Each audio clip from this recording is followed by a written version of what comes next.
25 سال د سر کۆمپلۆیا ناونەتەوی یا لە بەر ئاپۆرا دەرباز دەبە.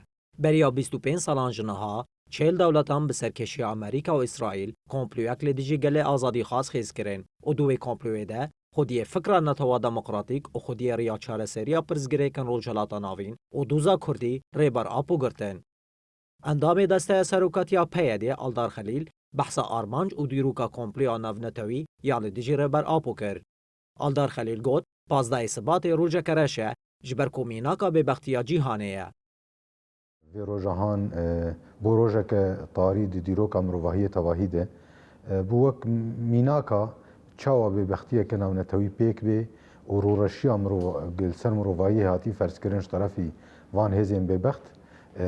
Ez wê rojê şermezar dikim û bihêvî me got di sala pêşiya me di sala 26 ya vê bêbextiyê got rêber Apo azad mer tevare dalî fîzîkî di jiyan bike û bi azadiya wî jî azadiya teva gelan pêk bê. Aldar Xelîl diyar kir ku dîroka komployê vedigere beriya sedê salan ku ji wê demê ve polîtîkaya qerkirinê li dijî gelê Kurtê meşandin. Ev bêbextî em tedî dibêjin komplo yan jî bêbextiya navnetewî got pêk hat.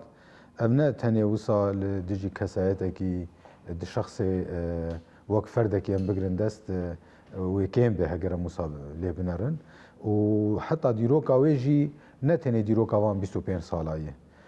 Dîroka bêbextiya navnetewî û tecrîda got pêk hatiye vedgere hîna demê got destpêkê van hêzên bêbext got ana bêbextî pêk anîn destpêka got ev hêzane derbasî herêmê bûn û wê çaxê nexşeya herêmê li gorî xwe çêkirin û wê çaxê jî ji bo înkarkirin û tunekirina gelê Kurd peymana xwe û îtîfaqa xwe kirin yek esas dikarîbe bingeha bêbextiyê vedger wê çaxê.